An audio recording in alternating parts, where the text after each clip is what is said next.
इरस्तकुवकं सत्यं परं धीमहि सांगता माणसाने भगवंत जन्माद्यस्य सृष्टीचा जन्माच्या अगोदर भगवंत होते.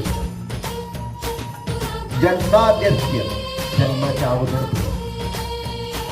सृष्टी उत्पन्न झाली तरी आहे, सृष्टीचा लय झाला तरी असणार आहे. म्हणजे भगवंत निर्माण करणार, पालन करणार, लय करणार. इंग्लिशमध्ये म्हणतात गॉड, जनरेटर, ऑपरेटर, डिस्ट्रॉयर. असे भगवंत प्रेम आहे. हे सगळं करतात आणि पृथ्वीवरचे सर्व किडे मोकडे सर्वांची काळजी घेतात. असे प्रेमळ कृपाळ भगवंत. कुणालाही उपाशी ठेवत नाही, कुणालाही त्यांच्या मनात सगळं त्यांना हवं देतात. तसं कशी लिहिलं असं देवात